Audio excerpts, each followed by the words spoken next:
सो हे good morning, आदाब, सत श्री अकाल। स्वागत है आप सभी का एक बार फिर से हमारे यूट्यूब चैनल पर। एंड आज हम इस सेशन के अंदर बात करने वाले हैं different process of language learning as per constructivist.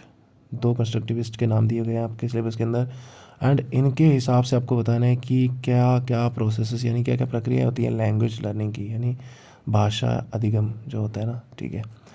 कैसे कैसे बच्चा जो है भाषा सीखता है, कोई भी इंडिविजुअल जो है वो भाषा सीखता है over the period of time. तो यहाँ पे दो कंस्ट्रक्टिविस्ट के नाम दिए गए हैं, जॉन डेवे और जीन पियाजे, ठीक है। इनके हिसाब से देखेंगे, बहुत मज़ेदार सेशन होने वाला है, ठीक है। बहुत अच्छे यहाँ से आपको नोट्स मिलने वाले हैं, ठीक है। और फॉर पीडीएफ, ठीक है, तो पीडीएफ आपको मिल जाएगी टेलीग्राम चैनल पे, ठीक है, ज्वाइन कर लो।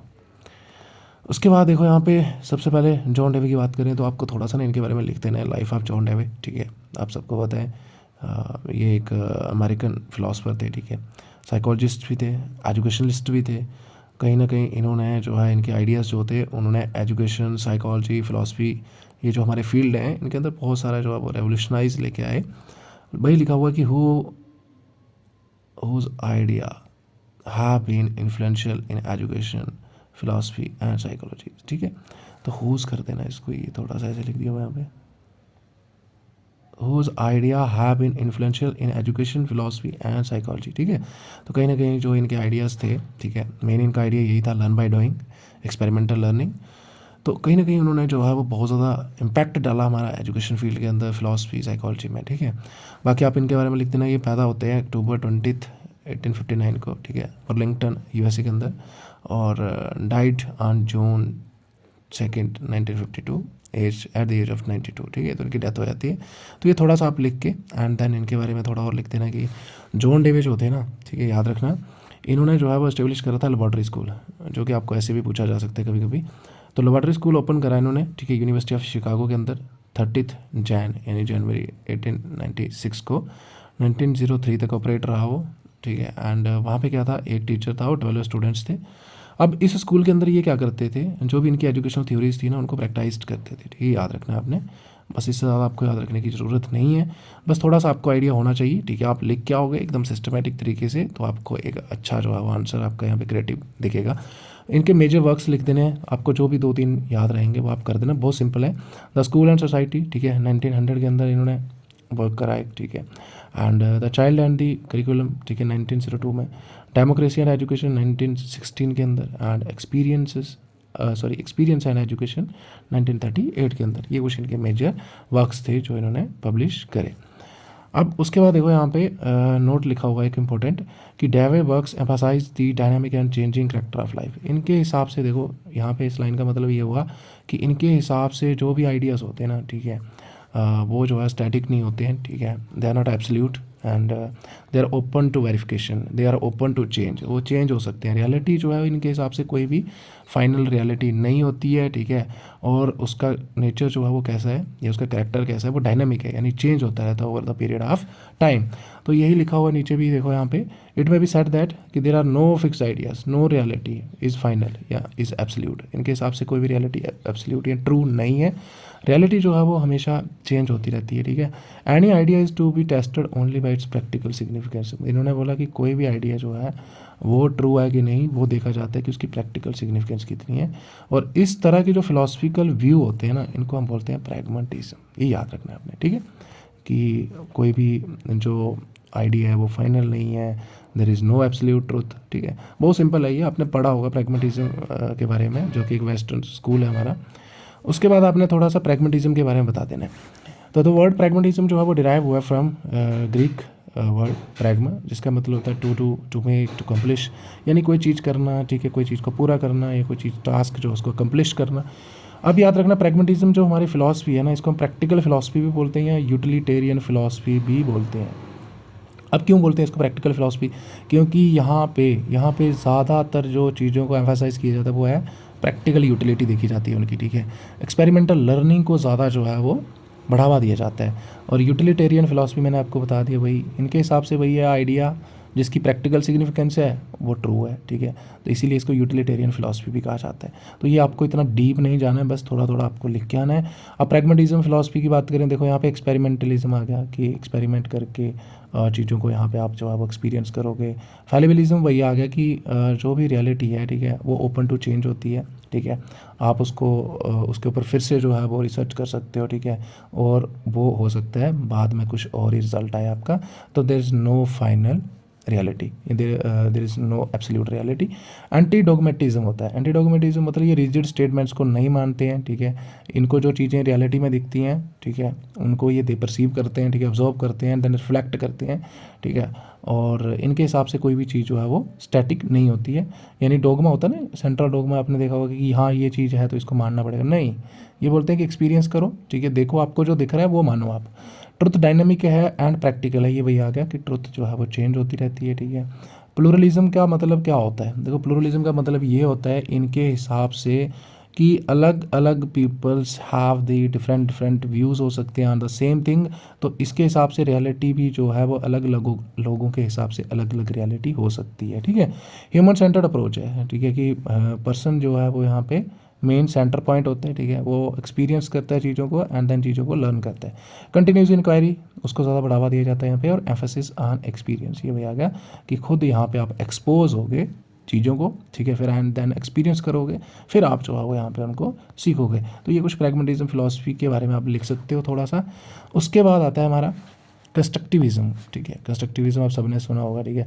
तो आपने क्या लिखना है, इसका थोड़ा सा मीनिंग लिखना है, ठीक है। तो कंस्ट्रक्टिविस्ट अप्रोच यही वाली है जो आपने पीछे पढ़ा, बस सेम है। प्रैग्मेटिज्म फिलॉसफी ही हमारी कंस्ट्रक्टिविस्ट अप्रोच है। यहाँ पे लिखा है कि कंस्ट्रक्टिविस्ट अप्रोच जो है लर्निंग की एक थ्योरी है, ठीक है, जो बढ़ावा देती है कि कैसे लर्नर जो है वो एक्टिवली कंस्ट्रक्ट करता है अपने अंडरस्टैंडिंग को, अपनी नॉलेज को इस वर्ल्ड के बारे में, ठीक है। कैसे करेगा? एक्सपीरियंसेस के थ्रू इंटरेक्ट करेगा विद द इन्वायरमेंट, ठीक है। रिफ्लेक्शन आ जाएगा rather than passively receiving information, ठीक है। मतलब पैसिवली नहीं कि आप एक्सप्लिक्टली उसको चीज़ें बता रहे हो, ऐसे नहीं। वो बच्चा जो है या कोई भी पर्सन जो है वो कैसे सीखेगा? एक्सपीरियंस, इंटरेक्ट करके, रिफ्लेक्शन से, ठीक है। And learner engage in dynamic process of creating meaning based on prior knowledge, context and personal interpretation, ठीक है। कि यहाँ पे जो पर्सन होगा, ठीक है, वो एकदम डायनामिक प्रोसेस के अंदर इन्वॉल्व होगा, ठीक है। और वो मीनिंग जो भी है, यानी जो भी रियलिटी है या जो भी चीज़ों की अंडरस्टैंडिंग है, उसको वो कैसे गेन करेगा, ठीक है, अपनी प्रायर नॉलेज का यूज़ करके, ठीक है, अलग अलग सिचुएशंस के हिसाब से। और पर्सनल इंटरप्रिटेशन, यानी जो भी चीज़ें वो ऑब्जर्व करेगा, एक्सपीरियंस करेगा, ठीक है, फिर उनका इंटरप्रेट करके या एनालिसिस, विश्लेषण करके। तो ये थोड़ा सा आप मीनिंग लिख दोगे तो इसी अप्रोच को हम कंस्ट्रक्टिविस्ट अप्रोच भी कहते हैं। कि यहाँ पे बच्चा सिंपली याद रखो कि खुद नॉलेज को कंस्ट्रक्ट करता है by actively engaging in the teaching learning process, ठीक है। एक्सपीरियंस करेगा वो चीज़ों को वो, ठीक है। एक्सपोजर होगा वो चीज़ इन्वायरमेंट को, ठीक है। अब यहाँ पे थोड़ी सी डेफिनेशंस आपको लिख देनी है। तो डेफिनेशन की बात करें तो जीन पियाजे आ जाएगा, ठीक है, वाइगॉस्की की डेफिनेशन आ जाएगी। अब जीन पियाजे जो है ये कहते हैं कि कंस्ट्रक्टिविज्म जो है एक आइडिया है, ठीक है, that knowledge is actively constructed by the learner. मतलब ये एक ऐसा आइडिया है, वो बोलता है कि जो ज्ञान है ना वो एक्टिवली जो है वो कंस्ट्रक्ट किया जाता है लर्नर के द्वारा, not passively received from the environment. इसने बोला पैसिवली नहीं, बल्कि खुद वो एक्टिव होकर यहाँ पे चीज़ों को लर्न करता है। बस सिंपल याद रखो, ठीक है। नॉलेज कैसे गेन करेगा वो, ये नॉलेज कैसे आएगी उसके पास अंडरस्टैंडिंग चीज़ों की, तो वो एक्टिवली खुद कंस्ट्रक्ट करेगा, यानी खुद एक्सपीरियंस करेगा चीज़ों को। वो हमारी अप्रोच क्या कहलाती है? कंस्ट्रक्टिविज्म। अब वाइगॉस्की क्या कहते हैं कि learning is a socially mediated process and knowledge is constructed, ये भी सेम ही होगी, ठीक है, कि एक सोशल प्रोसेस है, ठीक है, और नॉलेज जो है वो कंस्ट्रक्ट की जाती है through interaction with others and the environment. ये सेम वही डेफिनेशन आ गई कि यहाँ पे जो नॉलेज होगी उसको हम कैसे कंस्ट्रक्ट करेंगे? इंट्रैक्ट करके, ठीक है, विद द इन्वायरमेंट, ठीक है, विद द रियलिटी, ठीक है, विद अदर पीपल्स, ठीक है, या फिर इन्वायरमेंट के साथ। अब जॉन डेवे जो है कहते हैं कि education is not preparation for life. ये डेफिनेशन आप याद कर लेना, सिंपल है, ठीक है, कि education is not preparation for life. Education जो है वो खुद ही एक लाइफ है, ठीक है। अब यहाँ पे डेवी जो है वो आर्ग्यू करते हैं कि नॉलेज जो है वो कंस्ट्रक्ट की जाती है थ्रू एक्सपीरियंसेस, इंटरेक्ट करके, ठीक है, एंड रिफ्लेक्शन और emphasize learning by doing. Very very important चीज़ है, ठीक है। और ये किसको बढ़ावा देते हैं? लर्निंग बाय डूइंग को, मतलब चीज़ों को करके, हैंड्स ऑन एक्सपीरियंसेस, ठीक है। आप खुद जो है वो उस चीज़ को जाके एक्सपीरियंस करोगे, देन नॉलेज कंस्ट्रक्ट करोगे, ठीक है। उसके बाद देखो यहाँ पे language learning according to John Dewey, आपका टॉपिक शुरू होता है यहाँ से। तो ये पीछे जो हमने था ये आपका एक बेसिक था, ठीक है, जो कि आपको करना है। इससे आपका बहुत अच्छा आंसर बन जाएगा, ठीक है। इससे सिंपलीफाइड चीज़ें आपको नहीं मिलेंगी कहीं पे। अब देखो यहाँ पे इंट्रोडक्शन लिखनी है हमने थोड़ी सी। तो जॉन डेविस की अप्रोच जो थी लैंग्वेज लर्निंग की, वो बेस्ड ऑन या किसके आधार पर है, टोटली ग्राउंडेड है इन एक्सपेरिमेंटल लर्निंग, कि वो जो है वो लर्निंग बाय डूइंग को ज़्यादा बढ़ावा देते हैं, ठीक है, कि बच्चा जो है वो एक्सपेरिमेंट करके सीखेगा, ठीक है, एक्टिवली कंस्ट्रक्ट करेगा नॉलेज को। Emphasize the role of social interaction, meaningful experiences and reflective thinking को ज़्यादा बढ़ावा दिया जाता है। और देखा जाता है कि इनके हिसाब से बताया जाता है, या ये कहते हैं कि बच्चा जो है ना वो सोशली इंटरेक्ट करके, ठीक है, अपने एक्सपीरियंसेस से और रिफ्लेक्टिव थिंकिंग से जो है वो लैंग्वेज को सीखता है, ठीक है। And the process of language learning align with the broader principle of constructivism. अब इनका हिसाब से जो लैंग्वेज लर्निंग की प्रक्रिया है ना वो अलाइन करती है किसके हिसाब से, जो ब्रॉडर प्रिंसिपल है किसका, कंस्ट्रक्टिविज्म अप्रोच का। और प्रिंसिपल क्या है, वो प्रिंसिपल है कि लर्नर जो है वो कंस्ट्रक्ट करेगा नॉलेज थ्रू एक्टिव पार्टिसिपेशन से या active engagement with their environment से, ठीक है। और भाषा जो है वो भी ऐसे ही सीखेगा by actively engagement with their environment. Processes क्या क्या आ जाएंगी, कौन कौन सी प्रक्रिया आ जाएंगी language learning as per John Dewey. तो यहाँ पे आपने बता देना है, ठीक है, लैंग्वेज लर्निंग ऐसे करके बना के आ जाओ, ठीक है। एक्सपेरिमेंटल लर्निंग आ जाएगा, ठीक है। सोशल इंटरेक्शन एंड कोलैबोरेशन आ जाएगा कि सोशली इंटरेक्ट करेगा दूसरों से। कंटेक्चुअल अलग अलग सिचुएशंस में, ठीक है। And meaningful use of language, inquiry based learning आएगा, खोज करेगा। Reflection as a tool for language development, ठीक है। रिफ्लेक्शन होता है मतलब खुद के अंदर झांकना, ठीक है, खुद की परछाई, जैसे आप कोई चीज़ ऑब्जर्व कर रहे हो, ठीक है, एंड देन उसका इंटरप्रिटेशन करना, ठीक है, और देन रिफ्लेक्ट करना, जैसे आपको उस चीज़ के बारे में कितना ज्ञान हुआ, क्या ये चीज़ ऐसे हो सकती है कि नहीं हो सकती है ना। प्रॉब्लम सॉल्विंग अप्रोच आ जाएगा कि रियल वर्ल्ड की प्रॉब्लम सॉल्व करते हो आप, तब भी आप जो है भाषा सीखोगे। एंड इंटीग्रेटेड लर्निंग आ जाएगा, ठीक है, इसको हम मल्टी डिसिप्लिनरी अप्रोच भी बोलते हैं। Teacher role as a facilitator, अब जॉन डेवे के अकॉर्डिंग जब भी भाषाई का शिक्षण होगा, ठीक है, अधिगम होगा, सॉरी, यानी इसका लर्निंग होगा, सीखा जाएगा, तो यहाँ पे टीचर जो है वो एडुकेटर की तरह काम नहीं करेगा। That's a very important point, ये याद रखना है आपने कि टीचर जो है वो यहाँ पे एडुकेटर नहीं होगा। टीचर जो है वो यहाँ पे होगा फैसिलिटेटर या फिर गाइड होगा, ठीक है, बढ़ावा देगा वो चीज़ों को बच्चे को सीखने में, ठीक है। और उसको सिर्फ पढ़ाएगा नहीं, एडुकेटर का होता है जो आता है क्लास के अंदर लेक्चर दिया और चलते बने, नहीं ऐसा नहीं होगा यहाँ पे। वो टीचर यहाँ पे एज अ फैसिलिटेटर होगा। देखेंगे हम वन बाई वन नीचे। अब सबसे पहले आ जाएगा लर्निंग थ्रू एक्सपीरियंसेस, ठीक है, कैसे लर्निंग थ्रू एक्सपीरियंसेस और एक्सपेरिमेंटल लर्निंग, कि बच्चा यहाँ पे एक्सपीरियंस और एक्सपेरिमेंट करके जो है वो सीखेगा। So language is learn effectively when tied to real life practical activities. ये कहता है कि बच्चा जो है वो लैंग्वेज लर्न करता है अफेक्टिवली जब कहीं ना कहीं उसको हम चीज़ें सिखाते हैं उसकी रियल लाइफ के रिलेटेड, प्रैक्टिकल एक्टिविटीज़ करवाते हैं उससे, ठीक है। Learners develop language skills by participating in hands on task such as, जैसे स्टोरी टेलिंग हो गया, रोल प्लेइंग हो गया, solving real world problems rather than rote memorization और थ्योरेटिकल स्टडी। मतलब ये नहीं है कि हाँ थ्योरेटिकल आपने पढ़ लिया, वोकैब रटना शुरू कर दी, ऐसा नहीं है। ये बोलते हैं कि ऐसा नहीं है, हम इसको ऐसे नहीं सिखाएंगे, बच्चा खुद एक्सपीरियंस करेगा चीज़ों को। जैसे उसके सामने अगर ऐसे करके चीज़ बनी हुई तो हम वो देखेगा, अच्छा ऐसे ऐसे वो बोलते हैं स्पायरल, ठीक है, तो वो समझ आएगा। तो इस तरीके से सीखेगा कि बच्चा जो है वो यहाँ पे हैंड्स ऑन टास्क या हैंड्स ऑन एक्सपीरियंसेस से जो है वो सीखेगा। एग्जांपल्स लिख देनी आपने, जैसे स्टोरी टेलिंग आ गया, रोल प्लेइंग आ गया, ठीक है, रियल वर्ल्ड प्रॉब्लम सॉल्व करेगा। एग्जांपल लिख देना, जैसे देखो, a student may learn descriptive vocabulary by describing objects they encounter during a nature walk.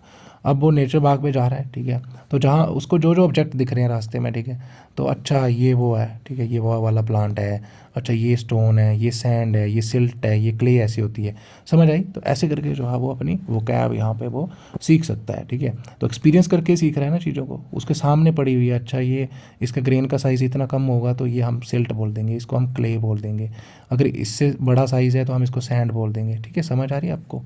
अब की प्रिंसिपल्स, जैसे कंक्रीट एक्सपीरियंसेस मतलब मूर्त चीज़ें बनी हुई हैं सामने उसके, ऐसे करके ऐसे फिगर बनी हुई है, कोई शेप बनी हुई है, तो कंक्रीट एक्सपीरियंस यानी उस चीज़ को वो देखेगा, ठीक है, मूर्त चीज़ को देखेगा तो उसको एक्सपीरियंस करेगा, अच्छा जो ऐसी चीज़ होती है उसको स्पायरल बोलते हैं।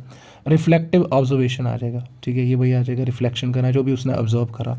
एक्टिव एक्सपेरिमेंट करेगा, ठीक है। एब्स्ट्रैक्ट कंसेप्चुलाइजेशन, एब्स्ट्रैक्ट कंसेप्चुलाइजेशन क्या होता है कि जो भी आप चीज़ सीखते हो, ठीक है, जैसे बचपन में क्या होता है कि आपको ABC सिखाई जाती थी, ठीक है, कि A ऐसे होता है, B ऐसे होता है, C ऐसे होता है, या A for apple, B for ball, C for cat. तो आपको उसके सामने कैट भी बनी होती थी, ए के फॉर एप्पल बोलते थे तो ए के सामने उसके सामने एप्पल भी बना होता था ना, तो वो आपका आ गया कंक्रीट एक्सपीरियंस है, ठीक है। अब एब्स्ट्रैक्ट कंसेप्चुलाइजेशन क्या होता है कि अगर मैं अभी आपको एप्पल बोलता हूँ तो आपके माइंड में ना एप्पल की इमेज बन जाती है, ठीक है। तो एब्स्ट्रैक्ट कंसेप्चुलाइजेशन क्या होता है, अमूर्त, मतलब जो भी आप चीज़ें, जैसे मैं अभी आपको पढ़ा रहा हूँ तो ये सारे मैं आपको कंक्रीट एक्सपीरियंसेस नहीं करवा रहा हूँ, मैं आपको एब्स्ट्रैक्ट कंसेप्चुलाइजेशन करवा रहा हूँ, ठीक है, कि उस चीज़ का अमूर्त आपके पास जो है वो आइडिया बन चुका है माइंड में। तो ये कुछ की प्रिंसिपल्स आ जाएंगे हमारे किसके, एक्सपेरिमेंटल लर्निंग के। अब कौन कौन सी एक्टिविटीज़ होती हैं एक्सपेरिमेंटल लर्निंग के अंदर, जैसे रोल प्लेइंग हो गया, प्रोजेक्ट बेस्ड लर्निंग हो गया, ठीक है, प्रोजेक्ट दे दिया आपको, जैसे बहुत सारे प्रोजेक्ट मिलते हैं, आप जैसे फील्ड विजिट करना है, फिर आपने अपनी ऑब्जर्वेशन लिखनी है, तो this is a project based learning. तो यहाँ पे भी हैंड्स ऑन एक्टिविटीज़ कर रहा है चाइल्ड। कम्युनिटी बेस्ड लर्निंग हो गया, ठीक है। टास्क बेस्ड लैंग्वेज लर्निंग हो गया, कोई पर्टिकुलर टास्क दे दिया करने को, ठीक है। गेम्स एंड सिमुलेशंस, आजकल देखो आप इतनी सारी गेम्स आ चुकी हैं जिनके माध्यम से आप जो है वो भाषा वगैरह सीख सकते हो, ठीक है।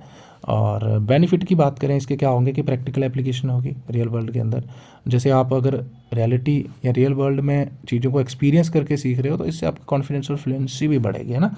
रिटेंशन ज़्यादा रहेगी, मतलब आपको याद जो है वो ज़्यादा देर तक रहेगा, भूलेगा नहीं, क्योंकि आप चीज़ों को यहाँ पे एक्सपीरियंस करके सीख रहे हो, रट्टा नहीं लगा रहे हो।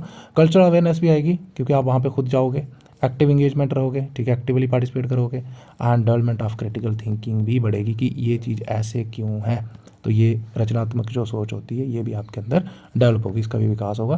तो this is all about the learning through experiences और एक्सपेरिमेंटल लर्निंग। बहुत सरल भाषा में लिखा हुआ है यहाँ पे, ठीक है। अब आता है social interaction and collaboration, simple है ये भी, ठीक है, बस आपको हेडिंग पता होनी चाहिए तो आप कुछ भी लिख सकते हो। अब डेवे जो है बिलीव करते हैं कि लैंग्वेज जो है एक सोशल टूल है फॉर कम्युनिकेशन एंड लर्निंग, और जैसे group activities like discussions, cooperative project help learner practice and refine their language skills. कहते हैं कि जैसे डिस्कशंस करना दूसरों के साथ, ठीक है, ग्रुप एक्टिविटीज़ के अंदर काम करना, कोऑपरेटिव प्रोजेक्ट्स आगे, ठीक है, अगर आप मिल के काम करते हो तो कहीं ना कहीं जो है वो आप अपनी यहाँ पे प्रैक्टिस कर सकते हो, ठीक है, और जो भी आपकी लैंग्वेज स्किल्स हैं उनको आप यहाँ पे रिफाइन कर सकते हो। पीयर इंटरेक्शन हो गया, जैसे क्लासमेट्स, ठीक है, कहीं ना कहीं लिखा है कि peer interaction provide opportunities for negotiation of meaning, feedback and shared understanding, कि आप यहाँ पे अपने क्लासमेट्स के साथ क्या क्या कर सकते हो, बातचीत कर सकते हो मीनिंग के बारे में, ठीक है, फीडबैक मिलेगा आपको, यस कि हाँ ये चीज़ ऐसे है तो इसका मीनिंग ये होगा, ठीक है, अगर ये नहीं होता तो आपको वो फीडबैक भी देंगे कि नहीं इसका मीनिंग ये नहीं होता है, समझ आ गई आपको। उसके बाद आता है contextual and meaningful use of language की, अलग अलग संदर्भ में। कहता है कि language learn should occur in context that are meaningful and relevant to the learners life, ये भैया आ गया real life situations. Instead of rote memorization of vocabulary और ग्रामर लर्नर एक्वायर, ये देखो कि रट्टा नहीं मारना है, यहाँ पे आप जो है वो लैंग्वेज जो है उसको आप सीखोगे by engaging with situations where they use language naturally. जैसे for example writing a letter, आप एक लेटर लिख रहे हो तो आपको वहाँ पे भाषा का ही लिखना पड़ेगा ना, लैंग्वेज में लिखना पड़ेगा। पार्टिसिपेटिंग इन डिबेट्स और कंडक्टिंग इंटरव्यूज़ वगैरह कंडक्ट करने हैं आपको, ठीक है, तो यहाँ पे भी आपका जो है वो लैंग्वेज का लर्निंग हो जाता है क्योंकि आपको बोलना पड़ेगा ना डिबेट में। उसके बाद आता है inquiry based learning, inquiry based learning में ही खोज आ जाएगा, ठीक है। तो Dewey advocated for a curiosity driven inquiry based approach to learning, ये भी आ गया। And learners are encourage to ask questions, ठीक है, seek answers and articulate their ideas. अब ये प्रोसेस जो है वो बिल्ड देयर वोकैब, ठीक है, सेंटेंस स्ट्रक्चर कैसे होता है, कैसे सेंटेंस बनते हैं, ability to express complex thought, ठीक है, तो ये सारी चीज़ें उनके अंदर डेवलप करता है, ठीक है, वोकैब भी इंप्रूव होगी उनकी जब वो किसी चीज़ की खोज करेंगे। जैसे क्वेश्चन आंसर पूछ रहे हैं तो आपने देखा होगा कि क्वेश्चन आंसर से क्या होता है, बच्चे को और ज़्यादा समझ आती है ना। अब आता है reflecting as a tool for language development, तो ये भी एक इनके अकॉर्डिंग प्रोसेस था जोन डेवे के। इन्होंने बोला reflective thinking enable learners to process their experiences, ये वही आ गया कि क्या उसने एक्सपीरियंस करा, ठीक है, उनको इंटरप्रेट करना and express them through language, कि लैंग्वेज के थ्रू एक्सप्रेस करना, ठीक है, जैसे जर्नलिंग हो गया, ठीक है, स्टोरी टेलिंग हो गया, ग्रुप डिस्कशंस होगी, ये कहीं ना कहीं ये प्रोवाइड करते हैं platform for learner to articulate their reflection, enhance both language and critical thinking skills, दोनों की दोनों यहाँ पे बढ़ेंगी। लैंग्वेज के साथ साथ उनका रचनात्मक सोच जो है उसका जो कौशल है उसका भी विकसित या विकास होगा। नाउ प्रॉब्लम सॉल्विंग अप्रोच की बात करें तो प्रॉब्लम सॉल्विंग अप्रोच आपको कोई रियल वर्ल्ड प्रॉब्लम दे दी लाइक, तो वहाँ पे भी आपकी जो है वो लैंग्वेज डेवलप होगी। कहता है कि language is developed as learner work on solving problems in collaborative और इंडिविजुअल सेटिंग। अकेला या फिर दूसरों के साथ मिलकर अगर कोई एक प्रॉब्लम के ऊपर काम कर रहा है तो वहाँ पे भी भाषा का विकास हो सकता है। फॉर एग्जांपल दे रखी है यहाँ पे कि प्लानिंग अ क्लास इवेंट। अब एक क्लास इवेंट आप प्लान कर रहे हो, ठीक है, तो आपको यहाँ पे फंक्शनल लैंग्वेज का यूज़ करना है, जैसे इंस्ट्रक्शंस देनी है बच्चों को, ठीक है, कोई सजेशन में करनी है, कोई नेगोशिएट करना है आइडिया, यानी उसके ऊपर बातचीत करनी है, तो आप यहाँ पे भाषा का यूज़ करोगे, ठीक है, तो इससे क्या होगा, आप भाषा सीखोगे। तो ये एग्जाम्पल लिख देना, ठीक है, जहाँ पे मेरे को लगा कि एग्जाम्पल लिखनी है, बाकी आप अपने से एग्जाम्पल्स लिख सकते हो हर एक के अंदर। अब देखो यहाँ पे इंटीग्रेटेड लर्निंग, इंटीग्रेटेड लर्निंग, ठीक है, जिसको एकीकरण अधिगम भी कहते हैं, जिसको इंटरडिसिप्लिनरी अप्रोच भी कहते हैं। मतलब कहता है कि language learning is integrated with other subjects, जैसे आप दूसरे सब्जेक्ट जैसे science, history, art etcetera, to create holistic learning experience, यानी सर्वांगीण अधिगम एक्सपीरियंस, अनुभव आप जहाँ पे प्रदान कर सकते हो। फॉर एग्जाम्पल देखो यहाँ पे कि आप एक रिपोर्ट लिख रहे हो साइंस एक्सपेरिमेंट के ऊपर, तो यहाँ पे भाषा का यूज़ होगा ना, यस होगा, ठीक है, तो यहाँ पे लर्नर जो है वो प्रैक्टिस कर पाएगा, ठीक है, डिस्क्रिप्टिव और प्रोसीजरल लैंग्वेजेस की, यस कैसे लिखना है, ठीक है, कैसे स्ट्रक्चर बनेगा सेंटेंस का, तो ये आप एग्जांपल लिख सकते हो। अब यहाँ पे role of teacher in language learning, John Dewey के अकॉर्डिंग जो है वो टीचर का क्या भूमिका है लैंग्वेज लर्निंग में, तो फैसिलिटेटर होता है, ठीक है, एक्सपेरिमेंटल लर्निंग को बढ़ावा देने वाला, फ्रेंड एंड गाइड होता है, आपको गाइड करता है, ठीक है, creator of meaningful learning environment, देखो मीनिंगफुल लर्निंग इन्वायरमेंट क्रिएट करके देना बच्चों को, ये भी यहाँ पे इसका काम होता है। इनकरेजर ऑफ इंक्वायरी एंड क्यूरियोसिटी, ठीक है, बच्चों के अंदर जो है वो खोज करने की जो, क्या बोलेंगे इसको, क्यूरियोसिटी, यानी उनके अंदर जो, बोल सकते हैं हम इसको हिंदी में क्या बोलेंगे क्यूरियोसिटी को, जिज्ञासा, ठीक है, तो जिज्ञासा उत्पन्न करना, ठीक है, उसको बढ़ावा देना, ठीक है, कि खोज करो और सीखो, तो उसका इनकरेजर होता है, ठीक है, बढ़ावा देने वाला होता है। स्कैफ होल्डर ऑफ लर्निंग, अब आप सबने पढ़ा होगा, फर्स्ट सेमेस्टर में नहीं है, शायद थर्ड सेमेस्टर के अंदर इंग्लिश के अंदर है स्कैफ होल्डिंग। तो हम बात कर लेते हैं स्कैफ होल्डिंग क्या होता है, कुछ नहीं होता, सिंपली याद रखना स्कैफोल्डिंग का मतलब क्या होता है कि यहाँ पे ना देखो ध्यान से, इनिशियली यहाँ पे देखो टीचर जो है वो आपको, जैसे आपने देखा होगा क्लास में बचपन में जब आप पढ़ते आए थे, तो टीचर जो है वो अगर मैथ की एक्सरसाइज पढ़ा रहा है तो आपको वो 1.1 का क्वेश्चन नंबर 1 का ए पार्ट करवाएगा, बाकी आपको 5 पार्ट खुद करने को बोला जाएगा। लेकिन हाँ, अगर आपको हेल्प चाहिए कहीं थोड़ी थोड़ी तो वो करेगा। तो स्कैफोल्डिंग एक ऐसी टेक्निक होती है जिसमें टीचर आपको पहले फुली सपोर्ट करेगा, ठीक है, पूरी आपको इंस्ट्रक्शंस देगा, पूरा गाइड करेगा कैसे कैसे चीज़ों को करना है, एंड स्लोली जैसे ही आप उस चीज़ के अंदर प्रोफिशिएंट हो जाओगे, यानी आपको वो चीज़ आ जाएगी, तो टीचर यहाँ पे सपोर्ट देना बंद कर देगा, आप इंडिपेंडेंटली चीज़ों को करोगे। इस टेक्निक को बोलते हैं स्कैफोल्डिंग। तो ये वही आ गया स्कैफोल्डर ऑफ लर्निंग, कि यहाँ पे पहले बच्चों को वो हेल्प करेगा, लेकिन देखेगा बाद में जैसे जैसे बच्चे जो है अब इंडिपेंडेंट हो चुके हैं, अब खुद वो एक्टिविटीज़ कैरी आउट कर सकते हैं, तो यहाँ पे वो हेल्प करना बंद कर देगा, यानी सपोर्ट देना बंद कर देगा। तो वही आ जाएगा कि स्कैफोल्डर ऑफ लर्निंग होता है। प्रमोटर ऑफ सोशल इंटरेक्शन, ठीक है, प्रमोट करता है वो, ठीक है, बच्चों को बोलता है कि सोशल इंटरेक्ट करो जाके, ठीक है। इनकरेजर ऑफ रिफ्लेक्शन, कि रिफ्लेक्ट करो आपने क्या ऑब्जर्व करा, ठीक है, और अंदर जो है वो आपके चल रहा है स्ट्रेंथ वीकनेस जो भी है उनको आपको बाहर निकालो, ठीक है। Model of affective language use, तो एज अ टीचर को एज अ रोल मॉडल भी देखा जाता है कि वो अफेक्टिव लैंग्वेज का यूज़र होता है यहाँ पे, ठीक है। तो ये कुछ आ जाएंगे roles of teacher in language learning as per John Dewey. तो be the reason someone smiles today, तो आप तो स्माइल कर ही रहे होंगे क्योंकि यहाँ पे आपको बहुत अच्छे नोट्स मिलने वाले हैं, ठीक है। उसके बाद अब आ जाएंगे हमारे जीन पियाजे, क्या आ जाएंगे, जीन पियाजे, ठीक है। तो बस सेम तरीके से आपको इनके बारे में भी थोड़ा सा लिखना है, ठीक है। पढ़ा होगा आपने साइकोलॉजी के अंदर इनके बारे में, ठीक है, theory of cognitive development. Jean पियाजे जो थे इनके बारे में अगर हम बात करें तो बॉर्न होते हैं ये 1896 स्विट्ज़रलैंड के अंदर, डाइट 1980 स्विट्ज़रलैंड में। अब 1923 में इनकी शादी हो जाती है, ठीक है, और इनके 3 बच्चे थे जिनका नाम था जैकलीन, ठीक है, और ल्यूसीन एंड लॉरेंट, ये 3 बच्चे थे। अब देखो इन तीनों बच्चों को इन्होंने क्या करा, बचपन से ही इनको ऑब्जर्व करते गए वो, ठीक है, और स्टडी करते गए कि कैसे बच्चों की जो है वो कोग्निटिव डेवलपमेंट होती है, और इन्होंने इन्फेंसी यानी जो शिशु अवस्था होती है हमारी, वहीं से इन्होंने अपने तीनों बच्चों की डेवलपमेंट को जो है यानी कोग्निटिव डेवलपमेंट को ऑब्जर्व करना, स्टडी करना शुरू कर दिया। इसी के आधार पर यानी ये जो इन्होंने ऑब्जर्वेशन करी यहाँ पे, इसी के आधार पर इन्होंने एक थ्योरी दी थी जिसको हम बोलते हैं थ्योरी ऑफ कोग्निटिव डेवलपमेंट। इसकी 4 स्टेजेस थी। अब देखो आपको 4 स्टेजेस तो नहीं पढ़नी है, बस थोड़ा सा आपको लिखना है। बाकी 4 stages with respect to language पढ़ेंगे हम, ठीक है, कि कैसे अलग अलग स्टेज में बच्चा जो है वो लैंग्वेज सीखता है। अब यहाँ पे देखो की कंसेप्ट दिए थे इन्होंने, 3-4 थे वैसे, इक्विलिब्रियम था एक। स्कीमा क्या होता है देखो, असिमिलेशन क्या होता है एंड अकोमोडेशन। अब स्कीमा क्या होता है ना, जैसे आप कोई चीज़ बाहर देख रहे हो, सिंपल भाषा में अगर हम बात करें तो आपकी ना आपके माइंड के अंदर ना उस चीज़ की एक मेंटल इमेज बन जाती है, ठीक है, यानी internal representation of the world या मेंटल इमेज। जैसे आपको पता है, अगर मैं अभी कार की बात करता हूँ तो आपके माइंड में डायरेक्टली कार की इमेज बन जाएगी। अगर मैं डॉग की बात करता हूँ तो आपके डायरेक्टली माइंड के अंदर क्या बन जाएगा, उसका इमेज ऐसा बन जाएगा, यानी एकदम इंटरनल रिप्रेजेंटेशन बन जाएगी कि अच्छा ऐसे होता है डॉग। समझ आई? मैं बोलता हूँ कि बाईसाइकिल ऐसे होता है, बाइसिकल, ठीक है, तो आप तब भी उसको जैसे मैं टर्म यूज़ करूँगा तो आपके माइंड में एग्जैक्ट उसका इमेज अच्छा ऐसे होता है, ठीक है। तो इसको हम बोलते हैं स्कीमा। स्कीमा मतलब मेंटल इमेज या internal representation of the world. जैसे ट्री की बात करता हूँ या एप्पल की बात करता हूँ तो आपके माइंड में एकदम एप्पल बन जाएगा कि अच्छा ऐसे होता है, ठीक है। समझ आ रही है आपको? तो स्कीमा बोलते हैं उसको। क्या बोलते हैं? स्कीमा। बहुत सिंपल यहाँ पे तरीके से एक्सप्लेन करा हुआ है। अब सेकंड आ जाएगा असिमिलेशन, ठीक है। असिमिलेशन क्या होता है देखो, एडिशन टू एग्जिस्टिंग स्कीमा, मतलब जो मेंटल इमेज ऑलरेडी बनी हुई है उसमें और चीज़ ऐड करना कोई, ठीक है।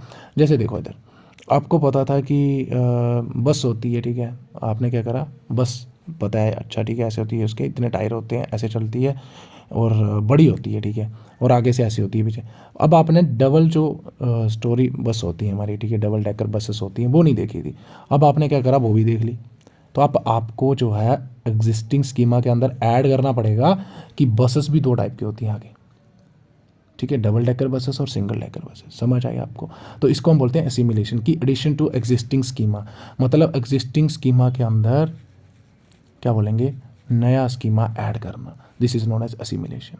कि आपको पता था बस ऐसे होती है, लेकिन अब देख ली डबल डेकर बस, तो उसमें आपने ऐड कर दिया।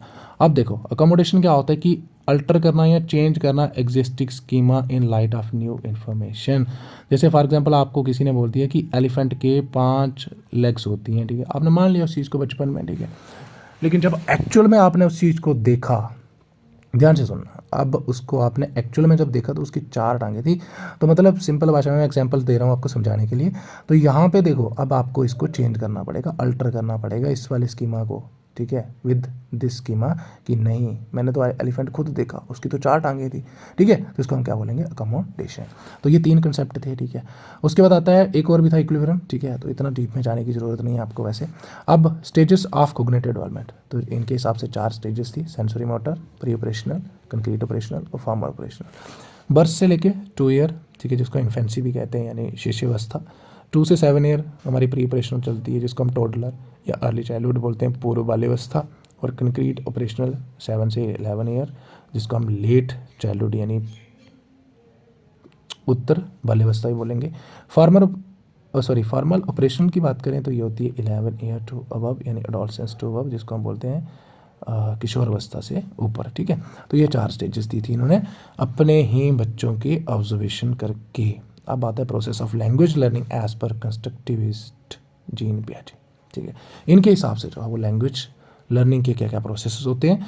तो इंट्रोडक्शन में आप थोड़ा सा लिखो कि जो जीन पियाजे थे, ठीक है, constructivist theory emphasize the role of cognitive development in learning. इनके हिसाब से कि कैसे जो बच्चे का कोग्निटिव डेवलपमेंट है यानी उसका जो संज्ञानात्मक विकास है वो कैसे जो है उसका क्या भूमिका है कहाँ पे, लर्निंग में।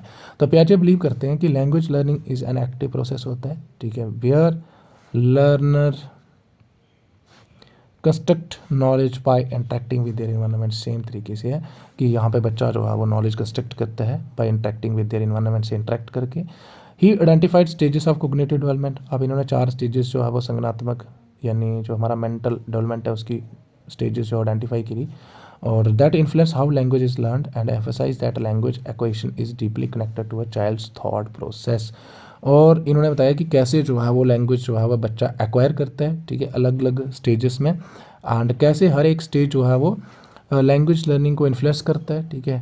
और कहीं ना कहीं इन्होंने ये भी बताया कि जो लैंग्वेज एक्वेशन है वो डीपली कनेक्टेड है किसके साथ, बच्चे के थॉट प्रोसेस से, ठीक है, यानी कैसे वो सोचता है, उसकी मेंटल जो बुद्धि है, ठीक है, उसकी कैपेबिलिटीज़ क्या है। की प्रोसेसेस क्या होंगे, तो की प्रोसेसेस में हम बात करेंगे दैट्स अ मोस्ट इंपॉर्टेंट, जो है language development through cognitive stages, कि अलग अलग स्टेजेस में कैसे जो है लैंग्वेज यानी भाषाई कौशल का विकास होता है, ठीक है। तो लैंग्वेज लर्निंग 4 स्टेजेस आप बताने की ज़रूरत नहीं है, sensory motor, pre operational, concrete and formal. अब देखेंगे कि हर स्टेज में कैसे कैसे बच्चा जो है वो लैंग्वेज का उसके अंदर विकास होता है, ठीक है। देखो यहाँ पे language development through cognitive stages, ठीक है। तो पियाजे assume that language acquisition argued that, पियाजे जो है वो आर्ग्यू करते हैं कि language acquisition is closely tied to learner cognitive development. The process of language learning involves the 4 stages. पहले मैंने आपको बताया सेंसरी मोटर स्टेज होती है, ठीक है, जो कि 0 से लेकर 2 साल तक चलती है, जिसको इन्फेंसी भी कहते हैं। Language emerges through sensory experiences and motor activities, बच्चा जो है वो यहाँ पे सेंसेस से जो है वो लैंग्वेज सीखता है, ठीक है। And learner begin associating sounds with object and actions, मतलब बच्चा जहाँ पे क्या करेगा कि जो साउंड्स होंगी ना उनको एसोसिएट करेगा ऑब्जेक्ट्स के साथ और एक्शंस के साथ। जैसे यहाँ पे कुछ बेसिक वर्ड्स सीखता है वो मम्मा, ठीक है, मम्मा को देख के, क्योंकि मम्मा खुद बोलती है कि मैं कौन हूँ, मम्मा, तो बच्चा भी यहाँ पे मम्मा बोलता है। बॉल जैसे उसके सामने उसको दिया जाता है टॉय, ठीक है, तो वो बोला जाता है कि बॉल है, तो बच्चा भी वहाँ पे क्या करेगा कि ऑब्जेक्ट जो है, ठीक है, उसकी साथ जो है वो साउंड्स को आर्टिकुलेट या एसोसिएट करने की कोशिश करेगा। एग्जाम्पल दे रखिए, इमिटेट करेगा, बच्चा नकल करता है, ठीक है, sounds and associate them with the object in the environment, जो भी ऑब्जेक्ट एनवायरनमेंट में होता है उसके साथ उसको एसोसिएट करने की कोशिश करता है। इस तरीके से यहाँ पे भाषा बच्चा सीखता है, इतनी ज़्यादा नहीं सीखता है यहाँ पे वैसे। उसके बाद देखो यहाँ पे प्री ऑपरेशनल स्टेज, जो कि 2 से लेकर 7 साल तक। अब लर्नर्स डेवलप सिम्बॉलिक थिंकिंग, ठीक है, सिम्बल्स वगैरह की उसको थोड़ी बहुत ज्ञान हो जाता है यहाँ पे। And allowing them to use images and words to represent ideas। अब उसको आप इमेजेस वगैरह दिखाते हो, उसके सामने कंक्रीट चीज़ें पड़ी हुई हैं थोड़ी थोड़ी, तो उनसे वो थोड़ा थोड़ा यहाँ पे रिप्रेजेंट कर सकता है आइडियाज़ को वर्ड्स वगैरह यूज़ करके। वोकेबलरी रैपिडली एक्सपैंड होती है यहाँ पे, ठीक है, as they interact with their environment. यहाँ पे बच्चा एनवायरनमेंट से इंटरेक्ट करता है क्योंकि इतना हो चुका होता है, वो 2 से 7 ईयर की बात कर रहे हैं हम। एग्जाम्पल दे रखिए कि learning to describe familiar objects and express basic emotions, जो भी फैमिलियर ऑब्जेक्ट्स हैं उसको पता है, ये कैट है, ठीक है, उसके सामने अगर बिल्ली जा रही होगी तो कैट, डक होगा तो बोलेगा डक, ठीक है, तो ये आ जाएगा कि वो फैमिलियर ऑब्जेक्ट को डिस्क्राइब कर पाएगा, ठीक है। सेकंड हो गया, थर्ड आ जाएगा कंक्रीट ऑपरेशनल स्टेज, ठीक है, कंक्रीट यानी मूर्त, बच्चा यहाँ पे उसके सामने ऑब्जेक्ट टिके हुए हैं, ठीक है, और ज़्यादा यहाँ पे कम्प्लेक्स थोड़ा लैंग्वेज स्ट्रक्चर्स के बारे में वो सीखेगा, ठीक है। Learners begin understanding more complex language structures and can classify sequence and compare. अब चीज़ों को यहाँ पे कंक्रीट होनी चाहिए, पर इतना याद रखना उसके सामने मूर्त चीज़ें होनी चाहिए, तो उनको देख के वो बता सकता है कि इनमें से छोटा कौन सा है, बड़ा कौन सा है और सबसे बड़ा कौन सा है, ठीक है। यानी क्लासीफाई भी कर पाएगा, सीक्वेंस अरेंज भी कर पाएगा छोटे से बड़े, ठीक है, या बड़ा से छोटा, और चीज़ों को कंपेयर भी कर पाएगा कि इनमें से बड़ा कौन सा है, ठीक है। तो learning to form sentences, ask questions वगैरह पुट करता है, use of language in problem solving activities में भी यहाँ पे थोड़ा बहुत कर लेता है। This is concrete operation stage में कैसे लैंग्वेज जो है वो यहाँ कितने लैंग्वेज का डेवलपमेंट उसके अंदर होता है। Then is the fourth that's a formal operation stage. अब यहाँ पे बच्चे के अंदर क्या होता है, एब्स्ट्रैक्ट थिंकिंग डेवलप हो जाती है। अब उसको कंक्रीट चीज़ों की ज़रूरत नहीं पड़ती यहाँ पे, ठीक है, इतना वो मेच्योर हो चुका होता है, और यहाँ पे वो अपने कंक्रीट आइडियाज़ वगैरह का यूज़ करता है, सॉरी एब्स्ट्रैक्ट आइडियाज़ का यूज़ करता है, ठीक है, जो उसके अंदर ऑलरेडी माइंड्स के अंदर है। जैसे एनालाइजिंग लिटरेचर, अब लिटरेचर को एनालाइज कर रहा है, अब हर एक लिटरेचर में जो वर्ड आ रहा है उसको मीनिंग सीखने की ज़रूरत नहीं है, उसको थोड़े बहुत आते हैं। Participating in debates using abstract reasoning, वही आ गया कि एब्स्ट्रैक्ट तर्क लगा के वो जो है यहाँ पे क्या करेगा, डिबेट्स के अंदर पार्टिसिपेट करेगा, ठीक है, अंदर से ही उसकी सारी चीज़ें आएंगी अभी, ठीक है। फिर आता है second point, that is active construction of knowledge. ये सेम आ जाएगा कि language learning occur through active exploration of the environment not passive absorption, कि जो भाषा का विकास है वो कैसे होता है कि बच्चा यहाँ पे एक्टिवली चीज़ों को एक्सप्लोर करता है इन्वायरमेंट में, ठीक, और पैसिव तरीके से यहाँ पे चीज़ें नहीं सीखता वो। एग्जाम्पल की बात करें, जैसे एक चाइल्ड लर्न करता है the meaning of big and small, ठीक है, कैसे करेगा, by interacting with the object of different sizes, तो अलग अलग साइज़ के उसके सामने ऑब्जेक्ट टिके हुए हैं, तो उनसे वो इंटरेक्ट करेगा और बता देगा कि ये स्मॉल है और ये लार्ज है, ठीक है, या बिग और स्मॉल है, rather than being explicitly taught. Explicitly taught क्या होता है कि सीधा फॉर्मूलेस रूल्स बता दिया, ऐसा नहीं, बच्चा यहाँ पे इंटरेक्ट करके सीखेगा। Role of simulation and accommodation, ये मैंने अभी समझाया आपको, ठीक है। सिमुलेशन क्या होता था, एग्जिस्टिंग स्कीमा के अंदर एडअप करना, अकोमोडेशन क्या होता था, उसको अल्टर करना या चेंज करना एग्जिस्टिंग स्कीमा को। तो पियाजे explained language learning as a part of cognitive process, जिसमें हमने 2 बातें करी थी ऊपर की कंसेप्ट।